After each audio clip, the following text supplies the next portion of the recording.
bonjour à toutes et à tous. Ce matin, je voudrais vous parler de la foi d'une petite jeune fille qui avait été enlevée en captivité et qui connaissait le Dieu d'Israël. Et cette petite jeune fille, malgré qu'elle avait été enlevée, elle avait été quand même placée chez un général syrien, elle a vu que son maître était malade. Et alors qu'elle aurait pu, moi je sais pas comment j'aurais fait, mais elle aurait pu dire, j'ai été enlevée, on m'a mis là, je me tairai. Non. Elle connaissait le Dieu d'Israël, elle connaissait le pouvoir de son Dieu. Et alors qu'elle était en captivité, elle était placée chez le général, qui s'appelle Naaman, vous pourrez lire cette histoire dans le livre des rois. Mais cette jeune fille s'est approchée de sa maîtresse en lui disant, si mon maître connaissait, il y a un prophète en Israël. Quelle audace! Vous trouvez pas? Moi, j'ai trouvé ça merveilleux que cette jeune fille, malgré sa captivité, malgré qu'elle n'était pas peut-être dans la bénédiction qu'on aurait pu croire à ce moment-là, et elle a laissé cette compassion, laissé cette foi en elle, cette audace de dire à sa maîtresse, parce qu'elle risquait tout, hein. Elle aurait pu être mise au cachot parce que en ce temps-là, elle était quand même une ennemie vue par les Syriens.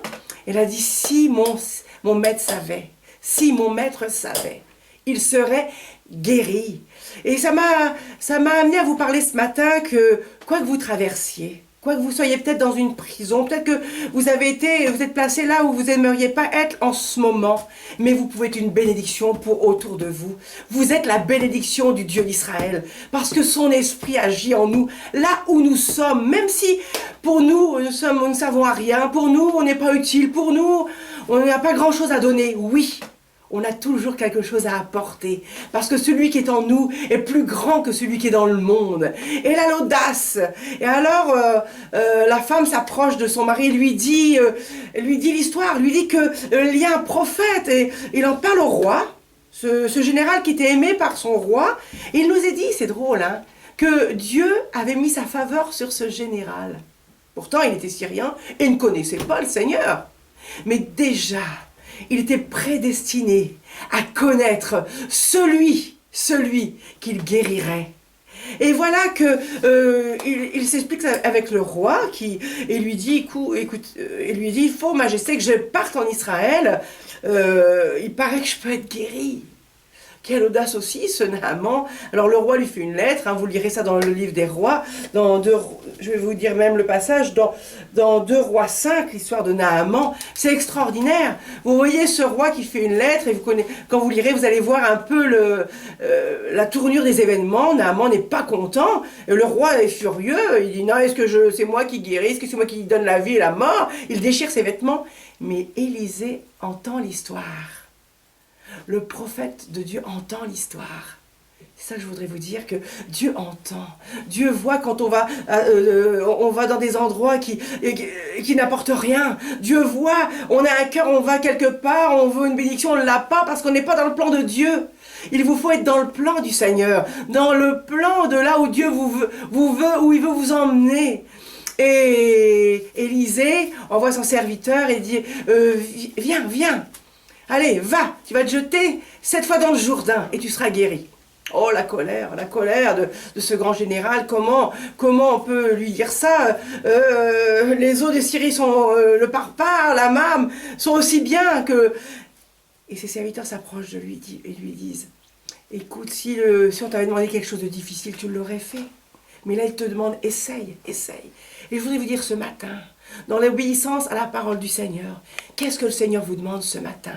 Il vous dit, obéis à ma parole, reviens, fais des choses simples, reviens quotidiennement avec moi, reviens vers moi, écoute ce que je te dis ce matin, écoute, je t'appelle à la simplicité, à revenir d'un cœur simple vers moi. Et alors que Naaman, vous allez voir la suite de l'histoire, se plonge 7 fois dans l'eau, à la dernière plongée, il est sorti avec la peau d'un bébé. La peau d'un bébé, quelle victoire! Quelle victoire! Et alors qu'il veut offrir des présents au prophète, le prophète lui dit non, je veux rien.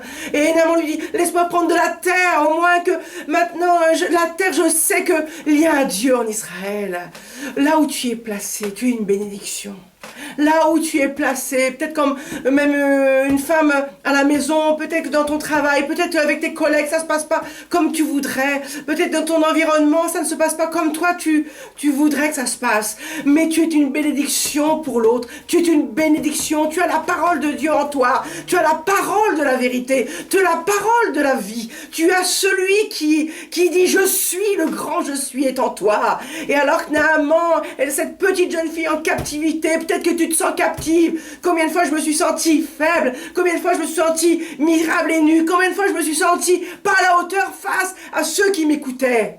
Mais je savais que celui qui était en moi était plus grand que celui qui est dans le monde et qu'il peut agir d'une manière, tantôt d'une façon, tantôt d'une autre. Mais le principal, c'est que la victoire est assurée.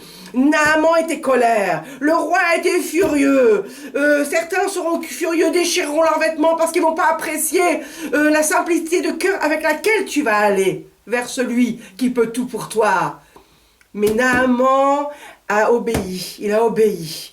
Il a obéi peut-être pas en pleine volonté, mais il a obéi. Et alors, la 7e fois, il a vu que son corps était comme la peau d'un bébé. Oh mes bien-aimés, obéissez à la voix du Saint-Esprit. Obéissez au commandement du Seigneur. Obéissez à la simplicité de dire oui Seigneur, je veux croire, je veux revenir vers toi.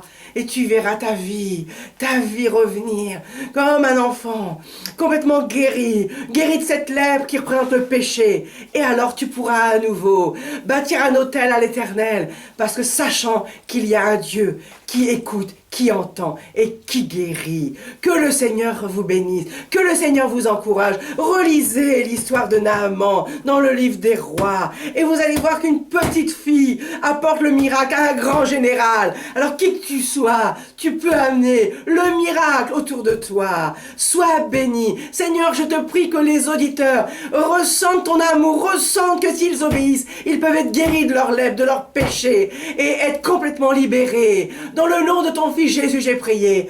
Amen.